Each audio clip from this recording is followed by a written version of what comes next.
There was a great thing that somebody said to me years ago, and I say it all the time.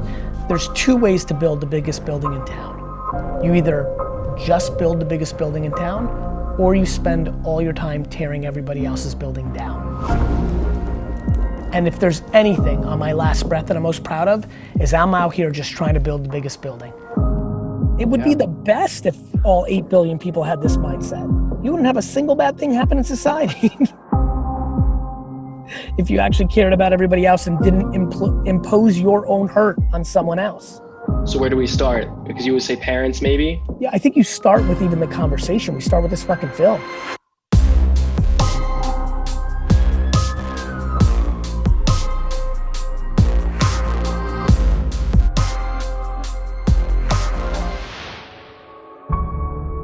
I think about succeeding in one very simple story. There are two ways, my friends, to build the biggest building in town. Step number one, just build the biggest building in town. Step number two, build a decent sized building and then spend all your time trying to tear down everybody else's building around you down so you end up being the biggest building in town. My friend, 95% of people try to do number two. People that tear everyone else's building down are hurting inside and want other people to feel pain. Misery loves company. And are so insecure that they actually think that that $1 or that opportunity is like only available. They don't live in a world of abundance. I do think some people think like the rise of a population, like if Black lives matter more, that means my life matters less. And I think that's super wrong. That's why people are replying saying all lives matter. They don't get it. They think it's like a competition or there's space that Black lives are taking up. People hear Black privilege, and I've been watching how people have been acting, they think that comes at the cost of somebody who's white or Asian. That's crazy. This is not a black, white, girl, boy issue. This is a positive, negative issue. It's fucking stupid. Of course your life matters too. How do you not understand that you should only be as happy as your most unhappy fellow human? That level of compassion, sympathy, empathy is fucking required for your own happiness. How in the world does anybody translate Black Lives Matter in their head as, no, but my life matters too. Yes. But like, that's why this is on my mind. Because when you see things happen socially, you know, it translates in my brain business-wise.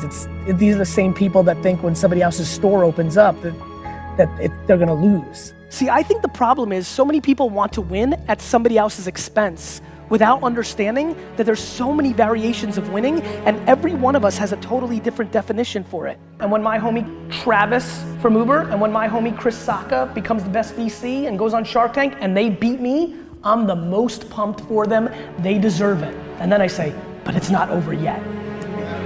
And that's who I am. Why do some people get mad? Because they're sad, because they're selfish. They care about themselves. But the question is, why do they care about themselves? They care about themselves because they're insecure and it's a protective mechanism. Most people that come along that have a lot of talent to amass attention and resources and wealth and power, a solid amount of them lack humility and like altruism but I think a lot of people were also lucky in having kindness and capability in them. They just weren't watching something that made them think that was the thing to do. That's what this is all about, right? Like this is all about like, I'm not that special. There's actually millions of people in the last 100 years that had what I had. It's just, they grew up in societies and messaging that made them think differently. I think that Steve Jobs came along, became an icon, but the sad part of that narrative was he did not treat his employees well. He became an icon and the narrative became he got the most out of people by being a jerk, and that became romanticized. I could literally watch people that I knew who used to be nicer start treating employees like jerks because that's what Steve Jobs did. And a lot of people in Silicon Valley today run companies where they're mean because they think that's the right thing to do because they put Steve Jobs on a pedestal.